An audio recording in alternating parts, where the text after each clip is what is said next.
trustee, and I'm delighted to welcome April's Bronte Lounge guests, actors Sorcha Cusack and Michael Jayston, the Jane Eyre and Mr. Rochester of the 1973 BBC adaptation of Charlotte Bronte's classic novel.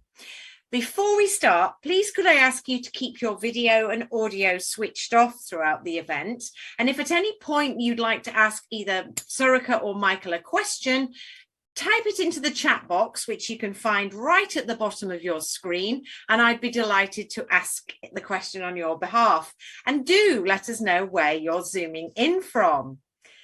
It's been 50 years since Michael Jayston took on the role of the smouldering Edward Rochester alongside Sorcha Cusack's Jane Eyre. This 4-hour, 5-part dramatisation of the novel was directed by Joan Craft and was broadcast on the BBC between the 27th of September and the 25th of October, 1973. Sorcha Cusack is an Irish television and stage actress whose television credits include playing the title role in Jane Eyre, Casualty, Coronation Street, and Father Brown. Michael Jayston is an English television and film actor whose credits include playing Mr. Rochester in Jane Eyre, Tinker Tailor Soldier Spy, and Doctor Who. He played Nicholas II of Russia in the film Nicholas and Alexandra. Now, before we begin, here is a brief appetite whetter of that landmark television series.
Wow, and having just watched the entire series again once over, it's lost none of its charm. Can I ask you both to turn your minds back? First, Michael, was Rochester a character you leapt at as an actor? Because it is one of the great literary characters to play, isn't it? Yes, I did, and I'd seen Orson Welles play it with Joan Fontaine, and I thought he was very good. But I did leap at it, and it was one of those things. Often in those days, even you had to audition. I didn't have to audition for that at all. I was just offered it. I'd worked with Joan Craft before on, I think, Wilfred Owen, First World War poet. I know I'd worked with her maybe a couple of times before, but it was. And thank you for all the flattery. We'll get you everywhere. Oh boy, I loved working with Sorcha. I mean, I worked with her father Cyril, and then Sorcha. Sorcha, I remember, can I just say, she said to me once, she said, Mikey, shall I change my name? I said, why? She said, but nobody can. I said, no, because everybody was saying, listen, how do you pronounce it? Is it Securic or Sorcha, Sarka, Suka? I said, don't, please. I don't know whether you remember that, Sorcha, but you said you wanted to change your name. I said, don't, because everybody was talking about how you pronounced it. So they never forgot your name. Oh, lovely. And Sorcha, were you daunted as a young actor taking on the role of Jane? Daunted? Well, I should have been. But one of the things is ignorance is bliss. And when you're young, you don't know how little you know. And so I leapt at the opportunity. And obviously, you know, it was a story you read when you're 12, 13, whatever.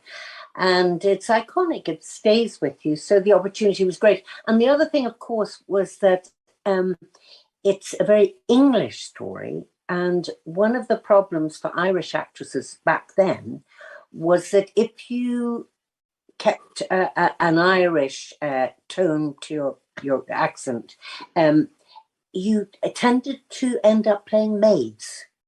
And so the opportunity to play actually an iconic English character was fantastic. Wow. And there's just Jane in the chat box here says she watched the DVD a few weeks ago and it's as fresh as the first time she watched it. So there you go. And more adoration in the chat, which I'll share with you later. So for many Bronte fans, this adaptation is seen as being incredibly, perhaps the most faithful to the book. Charlotte's beautiful words really sing out. And I wondered whether you both reread the book as you were preparing for the role. First Michael, then Sorcha. Yes, I did, but I was lucky in that I'd played it before, 12 years before, at drama school. I was far too young, but the guy who was my, well, in fact, it goes back a long way. I auditioned. The Nottingham company at that time was so fantastic, I didn't think I'd stand a chance. But I did grade 8 and I got big marks with this guy who then directed, and I got a scholarship through him. And he directed Jane Eyre. And I played it with, we only did 6 performances. It was Jean Rogers, who then became head of, and played Dolly Skilbeck in, I think it was, in Emmerdale. And another fine actress, Pippa Rowe, who's dead now. But they alternated it. So I was lucky in that I'd already got to grips with the fantastic, I think it's beautifully written. And this was a different translation. But I leapt at it again because I thought, I'm now sort of old enough to play it. I was too young at drama school, but we had good notices as well. Although, yes, I'm sorry, although, what am I talking about? I'm getting so old. Over to you, Sorcha. Well, I love the fact that you say we had good notices. I am perverse in that I only remember the really bad ones. And the one I can actually quote verbatim, I think they were generally quite good, but the one I can quote verbatim is, "Let us be charitable today and pass over BBC Two's Jane Eyre as it grinds along to whatever climax it can achieve by rubbing 2 wooden actors together." I think it was The Guardian. My God, I'm glad I didn't read that. I'm very 2 glad wooden actors. either. But I think, you know, I think because it was very literal and literary, it didn't appeal to critics. I think it appealed to viewers, particularly because, as I was saying to Helen the other day, when I was so unskilled and you were so patient and kind with me, I hadn't got an idea what I was doing. But I think for viewers, because I was a kind of tabula rasa, people had their own idea of Jane Eyre and they could project it onto me because there was nothing else that was coming across. That's my conviction anyway. That's a beautiful way of looking at it. And there's a gorgeous comment in the chat from Hannah who said she once had a blind lady as a neighbour who loved it so much because of the voiceover and said, "I really enjoyed seeing Jane Eyre." And I think that's what you do. You see it, you hear it, you see it, you feel it across all 5 senses. So were you a fan of the book, Sorcha? Had you grown up with it as a schoolgirl? Absolutely. I mean, you know, you read Wuthering Heights, you read Jane Eyre, and that was, it touched everything that you kind of hoped for in a kind of romantic, youthful way.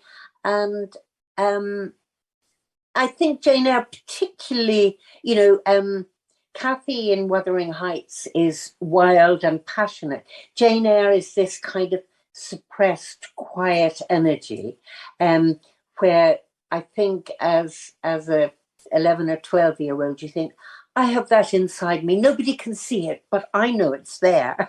And I think Jane Eyre had that appeal for young girls. I can't imagine it was a great book for young boys to read, but what do I know?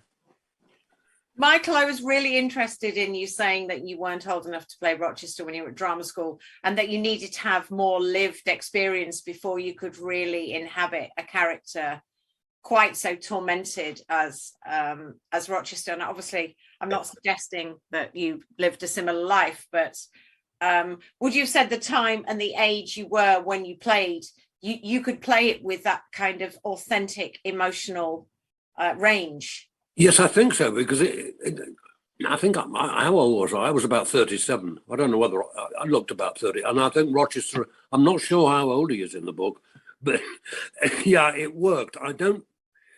You see, Sorcha, that might have been the one bad notice, but I know generally from other people who, there's quite a lot of Americans got hold of it.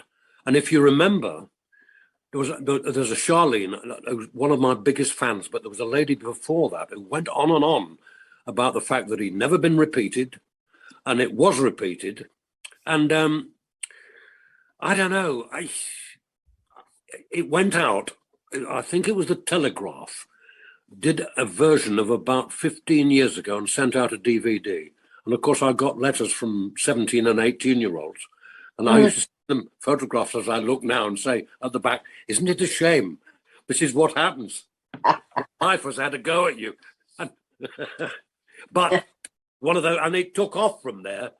I mean, we didn't get any repeats on that, but it was sold as a DVD by the Telegraph, I think it was. And there were loads of them sold. And it's now could have taken off again in America because people forgot about it.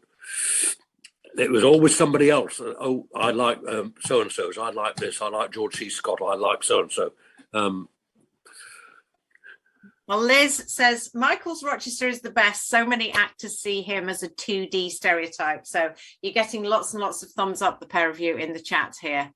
Oh, yes. Well, that's the people who like, I don't know why they still like me. I've got a small fan club, which are getting older and older.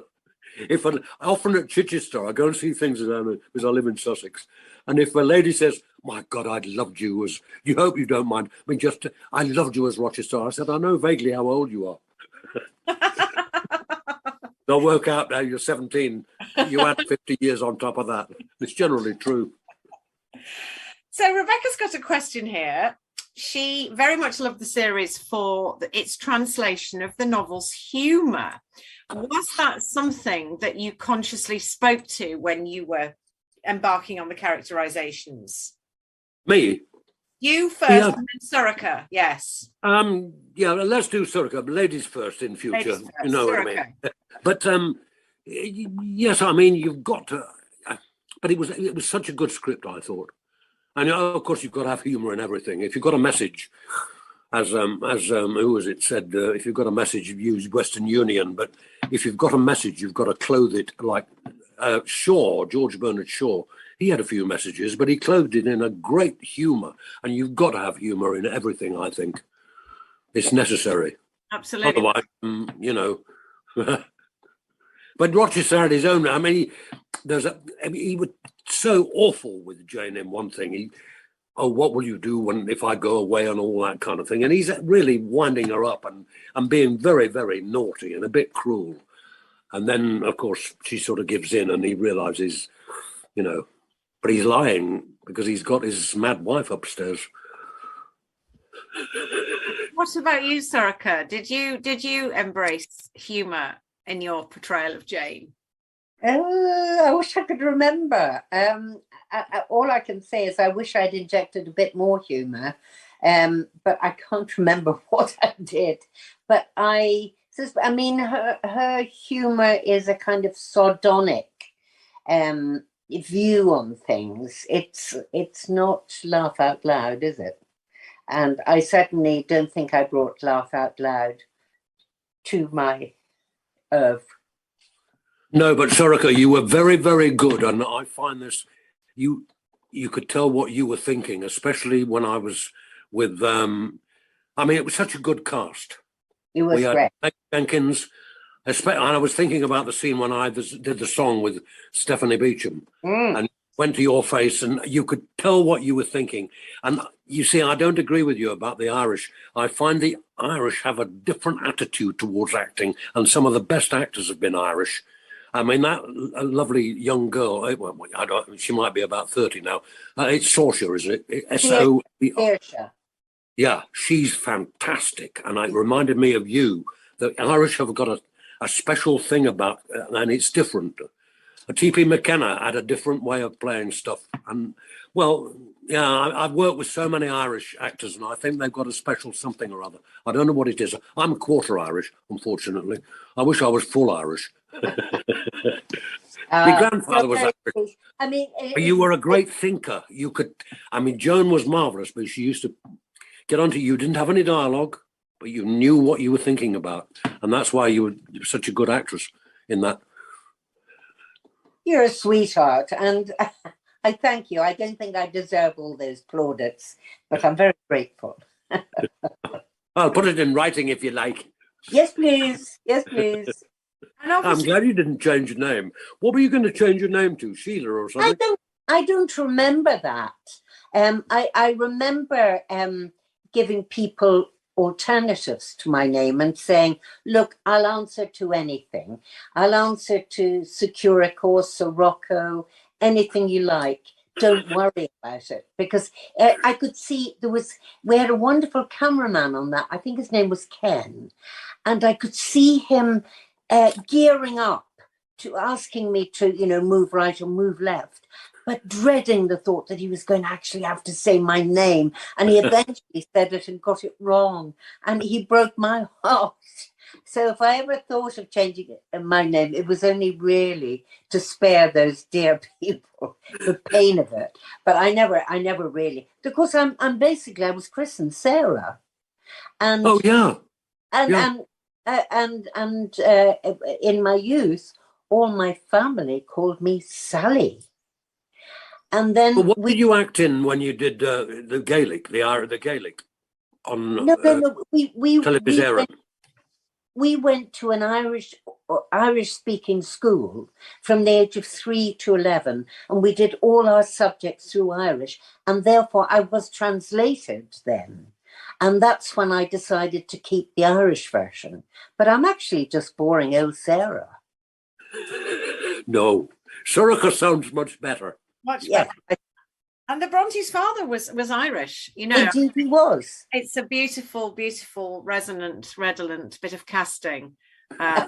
So there's a question in the chat about the chemistry. The chemistry between you two is palpable very, very early on. You can feel it.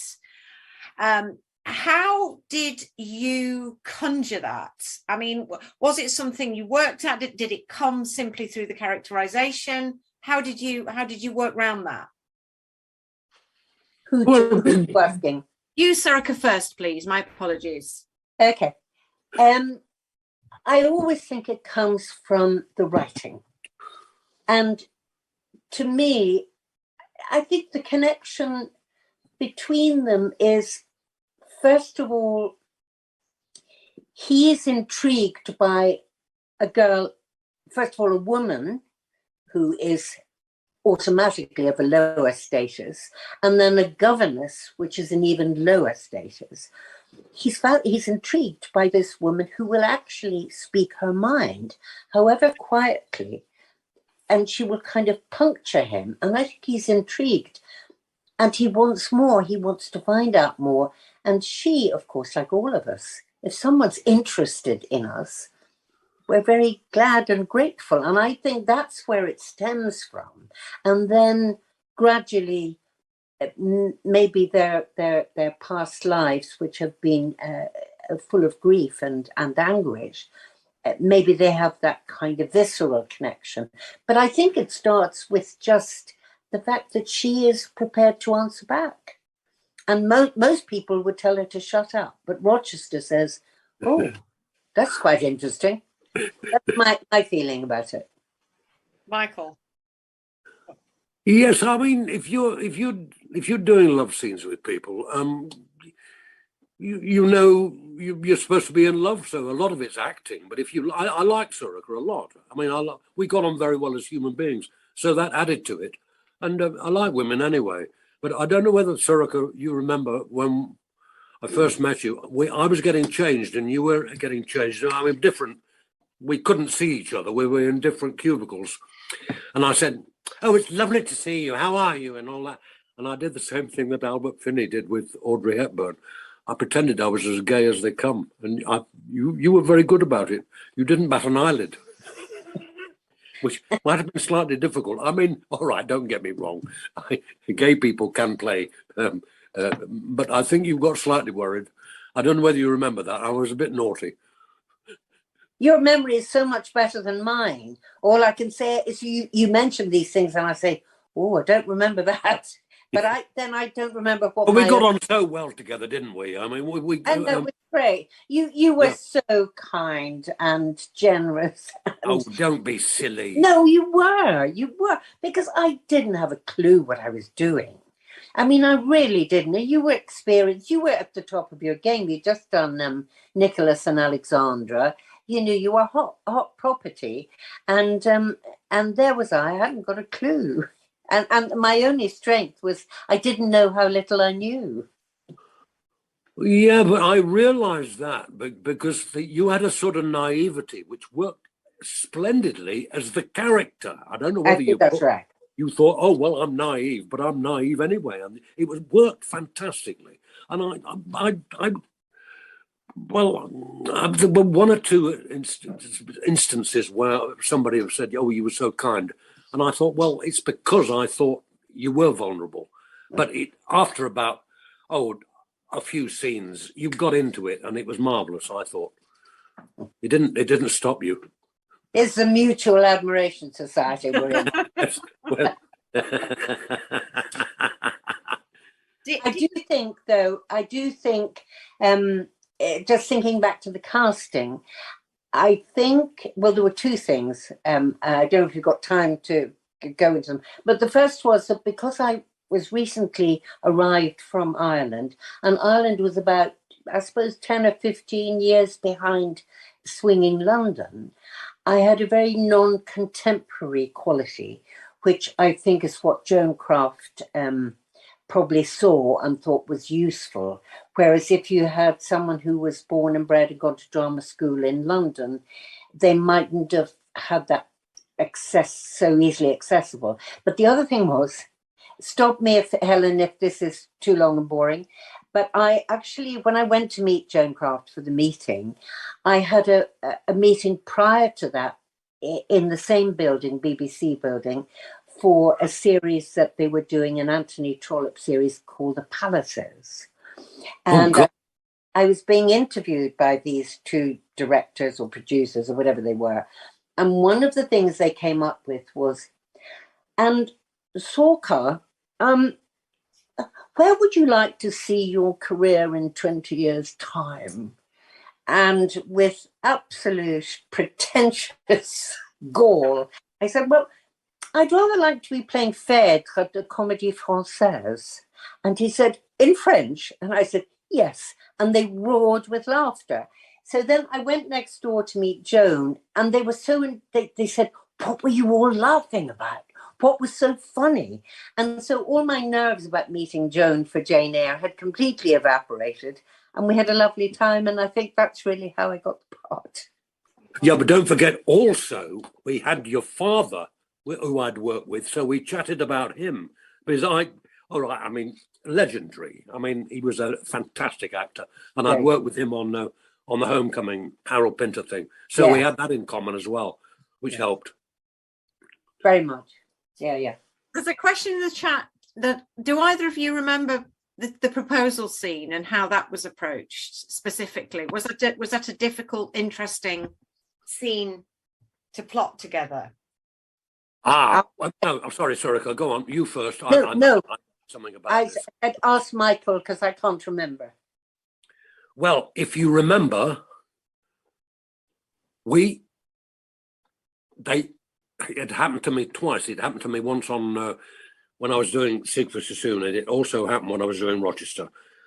They hadn't properly, they'd gone out and they'd researched the place and it was dead quiet. We'd come to do a scene and they had an ice cream van. So we thought, and Jane, whatever it was. And it was a main bloody road. And they'd researched it about what, I'm sorry, my language, it could get worse. No, it won't. They had gone to see the place and recce it at around about sort of 5 or 6 o'clock in the morning. And they didn't realise that it didn't look like a main road, but it was underneath a sort of hill. And I started that I don't know how many times, and it was awful because I thought, good God, I've got to get all my technique, because it was wrong if you keep being interrupted, especially as you know with acting. Generally, that they take number 12 or something, and it's number 5 that was the great one, but it's something that's gone wrong with the lighting or the camera guy. I don't know. True. What are you laughing about, Helen? No, I'm just imagining you trying to propose to Jane with the ice. Oh, it's awful though. And Jane, and I swore quite a lot about that, because I mean, good God, we'd learnt the whole, and we didn't often go wrong, Sorcha, I don't think. We didn't need many prompts and things, but we had to do that scene, I don't know, about 6 or 7 times. Oh, good God, I wanted to kill the guy. Well, actually, the guy who'd researched it was away somewhere else researching something else. I said, you better follow him, and you might get the wrong. Never mind. Well, we admire your professionalism. You rose above the ice cream van to deliver such a moving scene. Well, I don't remember that. I have a vague memory. Yeah, but don't forget. Hang on. But it's quite. Shall I go on? Will you go on? Well, no, I tell you another thing. We had to do that again, and it was when I'd finished it virtually, and I was doing Graciano with the Sir Lawrence and all that lot. And I had to do the one scene with you out of the blue. And because I was doing Shakespeare, it's the only time I felt strange about going back to do something, because totally different kind of verbiage and phraseology, especially going from Shakespeare to that. And we had to do it again, if you remember, part of it, about 3 or 4 weeks after we'd finished. You don't remember? No, we had a whole day on it, and it was better. It was only fitted in. It was about maybe 3 or 4 minutes, but it made it better. Well, what I was going to say, though, was that sometimes when these awful things happen, like ice cream vans going off, it produces something in you which can kind of create something unexpected and clashing. So you're doing a loving proposal. Yep, I know what you mean. Anger and fury about the bloody another bad language. There's an anger about the ice cream van going up, and it can actually just stir things up in a way which is, as an actor, you think, I know how I want to do this, but it can sometimes produce something quite positive. Yes, you're right. Yes, you're right. It does sometimes. Yeah. So did either of you go to Yorkshire, to the parsonage, as part of your preparation research before, during, or even after you made this, or was Haworth not part of the package? Michael? Sorcha, we'll go with you first this time. Okay, well, I did go to Haworth, but I think it was for a publicity photo shoot. And I can't remember whether it was during or after. And it is a fascinating place, but I don't remember doing it as part of research. But I did go there, and it left an indelible image in my mind. What about you, Michael? Yeah, you mean the first time I went to Haworth? Yes. Was when I was on tour with the Bristol Old Vic in about 1962, which was 64. So it was some years before. And I remember getting on the bus, and I'd never been there. And I said, could I have a ticket to Haworth, please? Oh, well, Haworth. I mean, it's Haworth. It's Haworth. It's not Hayworth. So I thought it was amazing. There's a tree there that was planted on Charlotte's wedding day, I think, and it's still there, and it was amazing. I loved it. But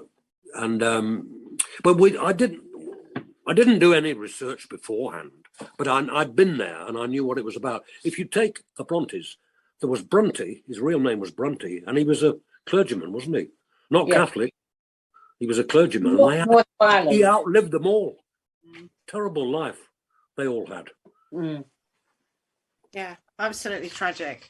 How do you account for their enduring appeal? Because they continue to inspire writers, artists, filmmakers, musicians. Sorcha first.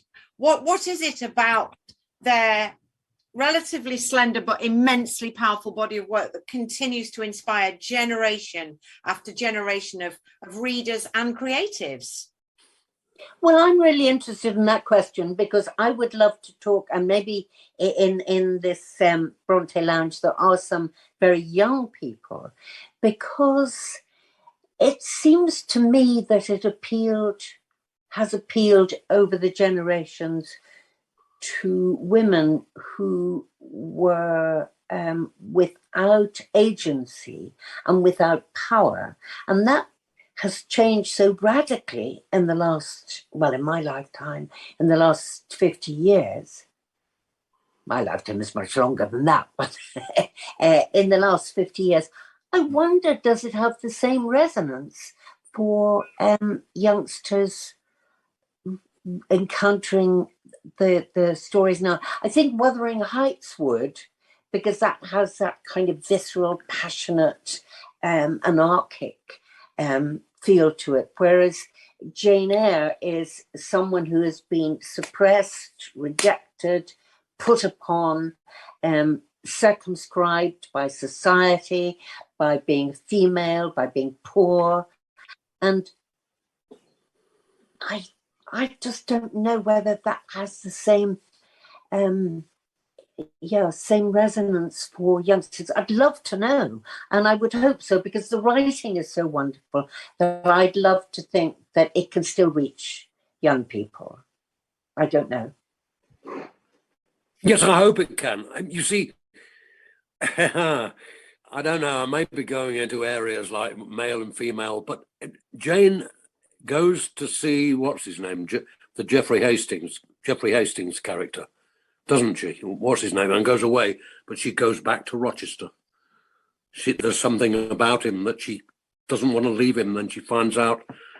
And when you think he's blind and he's burnt, and yet she still wants to marry him. Absolutely. And there's a young woman in the audience saying Jane absolutely still has appeal, even if it's not the same obstacles of Victorian society. She still has such a vibrant, relatable inner life. Yeah. Good. Oh, good. I mean, Jeffrey Hastings, I've seen him since.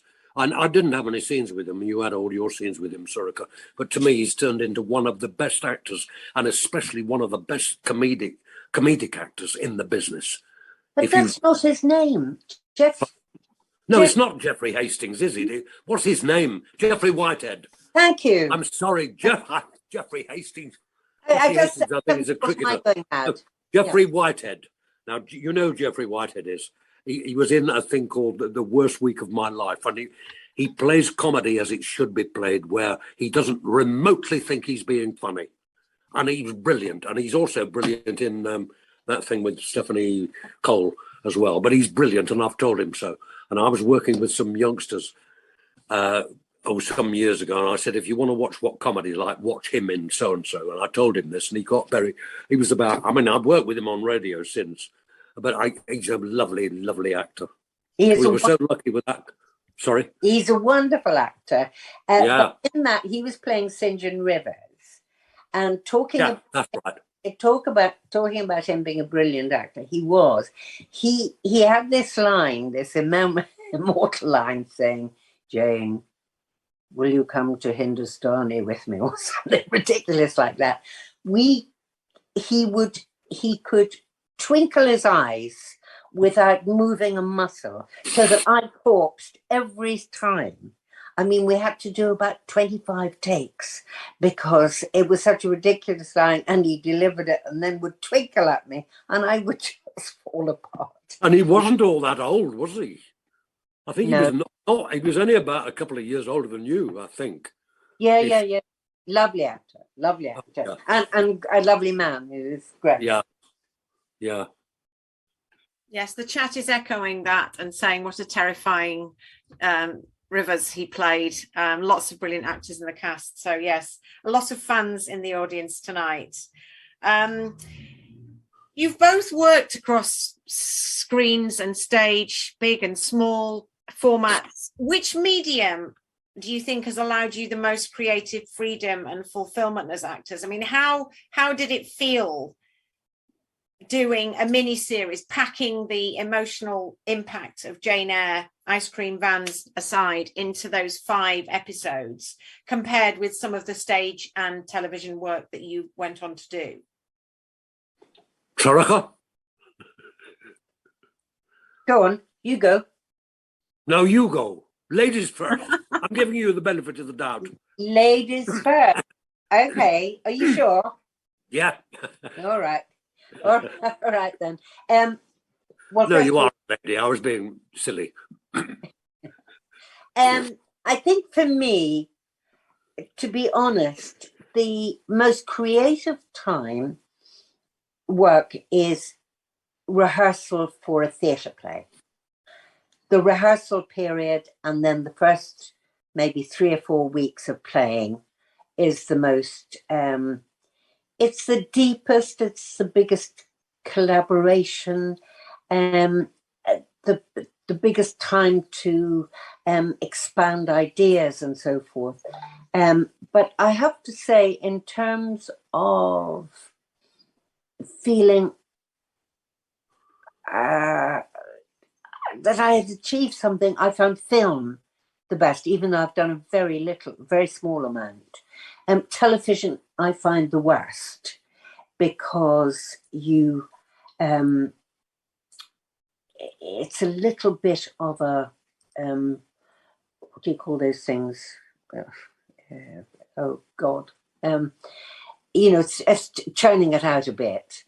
And you have very little say. So creatively, in the work process, it's theatre, but actually in the doing of it, I find film very exciting, because as you start, you've got about 100 people around, and as you do the rehearsal, and the world shrinks, and you find you're just with that one actor or one actress, and the rest of the world kind of disappears, and it's very intense.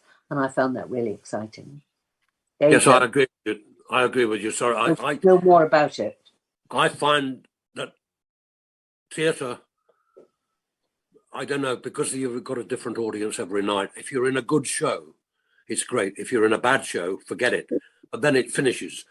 Whereas television, sometimes it can be, you know, you're in a good show, and then you find out that a director's you've got a great big speech, but the directors put the cameras on the other person, which often happens. It's happened occasionally. I loved doing, well, I love doing Rochester, but I love doing Secret is Soon, because it was a fantastic director called Jack Gold, who, he was unbelievable. And he won the best play at the Monaco Film Festival, and he got the best director. I was up for best actor, and I lost out to an Italian called Vittorio De Sica. Do you ever remember him? I didn't mind that, but I agree with you. But if it's, you generally know on television, without being big-headed, you know whether you're any good. You're so proud of certain things when it's finished, and generally I haven't been let down by that. I was so proud of doing Rochester, and I knew it was good, and I thought, well, if we get any bad notices about it, I'll forget it, because they don't know what they're talking about. That sounds a bit big-headed, but you're right. Where was it shot? Where were the external scenes shot, Michael, first? Yorkshire, most of them. Yeah, Yorkshire. Derbyshire. Yeah, Yorkshire and Derbyshire. Yeah. Yorkshire. Okay. Yeah. I can't really remember many of the places in Derbyshire, but you're absolutely right. Yeah. And but it doesn't really matter. No, it doesn't. No, it doesn't really matter because also. No, what I meant was, if you get to a location, you know you've got to do a certain scene, and you think, well, I found that I didn't get upset about any of the locations. I thought this is absolutely right for this particular scene. So then you think that, and you forget all about it, and it doesn't register afterwards because you know the director picks the right scene, and you just do the scene. That's absolutely simple. That's absolutely right. As an actor, if you feel comfortable and free to do your work, it doesn't matter where the hell it is, really. No. I think they had a lot of National Trust grand houses that they used, for the bit with Stephanie Beacham and the party and all that. Yeah. I think riding out on, stallions and whatnot. I think that was Derbyshire, some kind of posh, some National Trust thing. But as you say, as an actor, you're whisked into makeup, you're whisked into costume, you're trying to remember your lines, you're trying to talk to your fellow actors. You don't notice unless you say, I don't believe this place and I can't do it here. Yeah. It hasn't happened to me often. I can't remember any. I suppose I could if I concentrated, but you only think of the good things in acting. I've been so lucky who I work with. Yeah, true. And was it a long and arduous process, the shoot, or was it quite quick in television terms, the shooting of the series? Well, no, I tell you one thing. When another lovely actress in it who I'd worked with she played my sister in something, was Sue Jameson. I was in UFO with her about 2 years before. And I was watching, before we started our stuff, though, watching the young Jane with Susan playing one of the teachers in the school. And there was somebody's mother who was there, and she said, who's playing Rochester then? And before I could say anything, she said, I think Stanley Baker would be a good Rochester, wouldn't he? And then, or Richard Burton play Rochester. And I started to sort of agree with her. And she said, who is it? And I said, well, it's me. Oh, who are you? And I said, Michael Jayston. She said, what would I have seen you in? I said, well, I was in the Power Game. Oh, yes. And I don't think she agreed with the casting at all. And I thought, well, Stanley Baker would have been pretty good. So would Burton if he'd retained his, soberness. I love it. That's fantastic. Were the two of you doing other things in between? Were you turning Rochester and Jane on and off in between other things? Or was that you were completely absorbed in Jane Eyre for the... Oh, yeah. Yes. Oh, yeah. Apart from that one scene, which I'd started Merchant of Venice. And that was about a month after we'd finished, and we had to do the scene again in Jane Eyre. But oh no, generally, if you're doing a series like that, that's it. You can't do other things.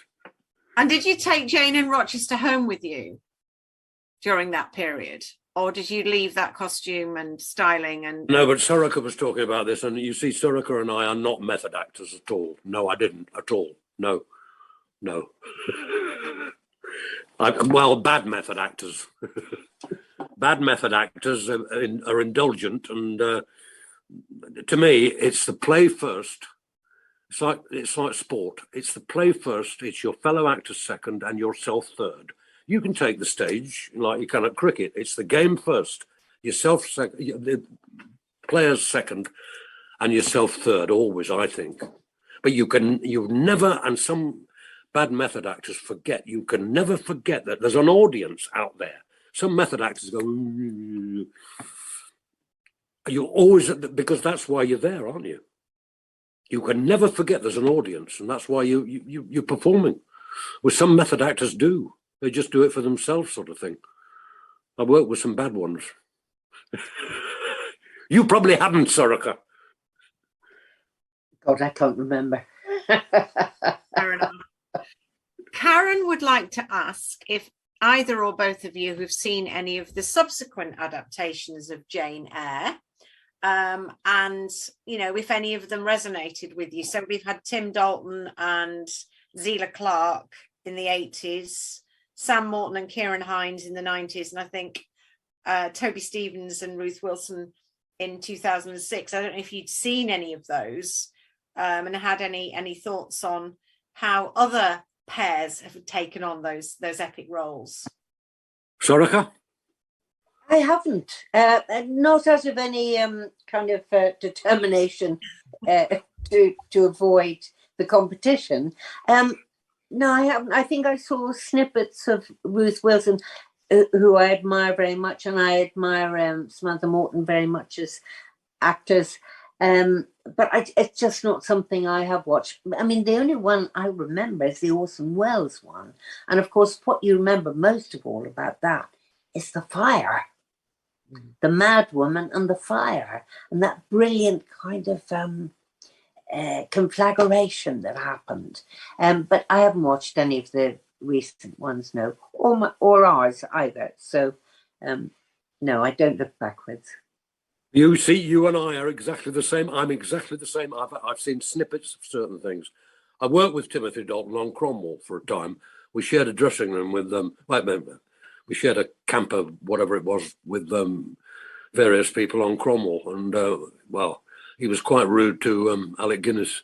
But I know I saw bits of that, but I haven't seen any.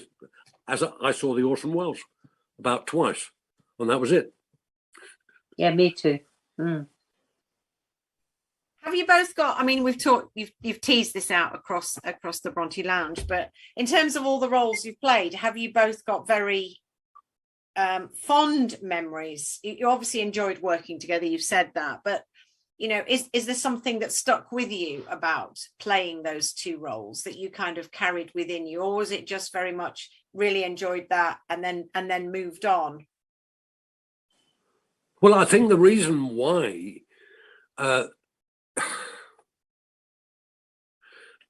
it's such a, I don't know, it's because it's there, and I knew it was very, very good. That's why I liked it, and I put it to one side. That's why I don't think I watched any more. I thought, I did that with Sorcha, and I know it was good, and I don't want to see anybody else play it. Not that we thought, don't get me wrong, I didn't think I was the best, but I didn't want it ruined, if you see what I mean. I wanted it there, we did it, and I was proud of it, and I didn't want to watch anything. I don't know why. I can't understand why, really, but I wanted ours to be in its special place as it is in my mind. Oh, that's lovely. That's really lovely. I think for me, probably I didn't watch it because I think it was probably for me a missed opportunity. I kind of would hate to watch and say, oh, why did I do that?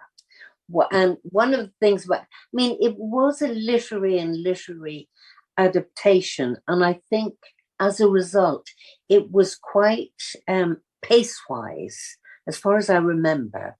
It was quite evenly paced, and certainly my performance was incredibly evenly paced, if you could call it that. And I remember, I mean, there were two things. Actors are wonderful. Meg Jenkins, who played Mrs. whatever it was. Yeah.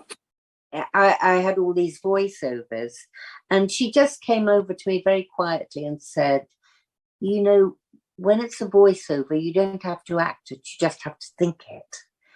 And it was just so perfect. And then the other, oh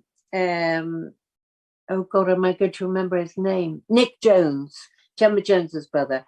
I was doing something with him. He's a lovely actor. And he came over to me, it was a different job, and he said, you know, you just have to show once that you could lose your temper, and then people know it's there. Now, if, like, I love doing Jane Eyre. I think I was so blessed. Everyone was wonderful and generous and creative. But I think on my own account, I would beat myself up if I watched it again. So I look back on it very fondly and say how lucky I was. Oh no, you were damn good. Don't be ridiculous. Thank you. Don't put yourself down. Enough. Well, listen, I've worked with enough actresses to know that you were good. So don't you, otherwise you're saying I don't know what I'm talking about. I've worked with some very fine actresses. I know that. So you take that as you were one of the best. Oh, did you know Megs Jenkins played in The Monkey's Paw with your father? Yes. Ages ago. He was brilliant. Yeah. Oh, I don't know about your father. Good God. He was brilliant in that. She was a wonderful actress too. I I know. really appreciated her. So lucky the people I worked with. I feel very, very lucky and So do I. Well, we're very delighted that you both took on the role and that you're here tonight with us. So thank you for that very, very much. In terms of wardrobe, costume, hair, makeup and styling, when they envisioned you as Rochester and Jane, was there any point when you just said, oh, no, I think his hair might be a bit more like this or his collar might be a bit more like that? Did you have any response to how they clad and styled you? Sorcha? I didn't realise until I worked with the wonderful Helen Mirren that there was, as an actor, you had the right to say, actually, this doesn't make sense to me.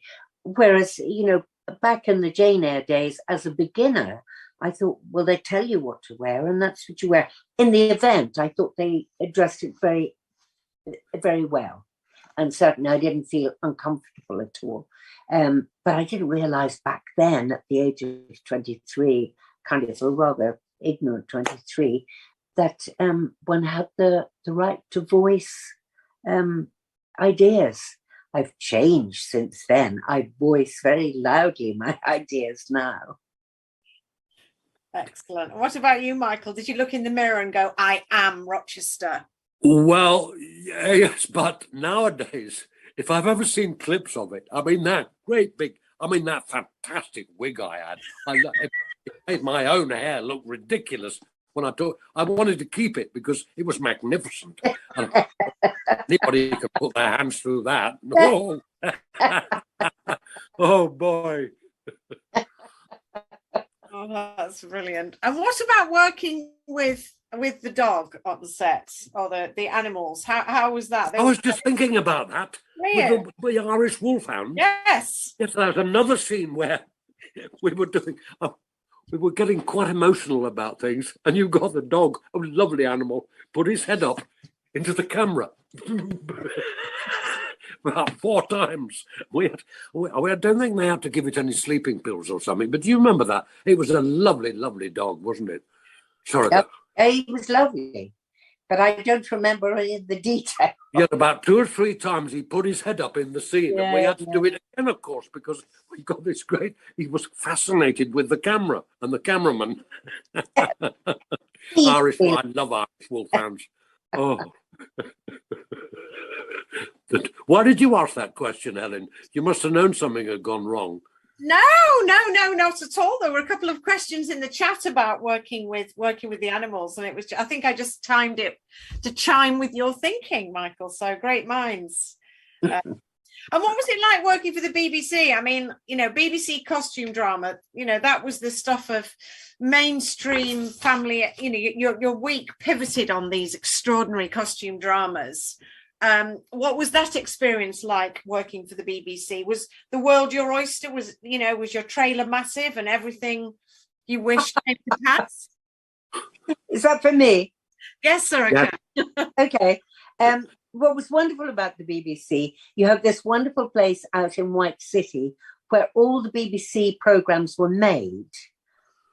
And it was a kind of haven of actors, and we'd all go up to the canteen and there'd be other people doing different shows and you'd meet mates and so forth.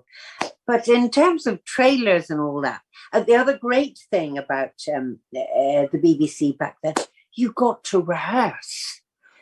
I can't remember how much time you got, but the way it worked was you had a read through. I mean, these days on television, you might be going onto set to play a very intimate or difficult scene with someone who you haven't even been introduced to. But back in the day, you would all sit round a table and you would all read the script together.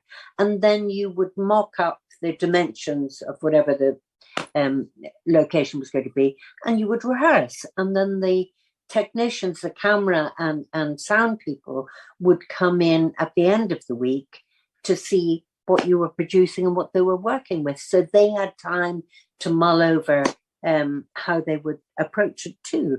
So in a way, it was much more creative than anything you're allowed these days because there's such a turnover.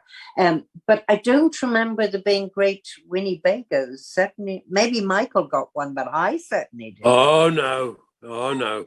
I tell you, you've brought back so many memories. You're absolutely right. I did about a year of Emmerdale, and if we got a big scene, I remember there was somebody playing my daughter.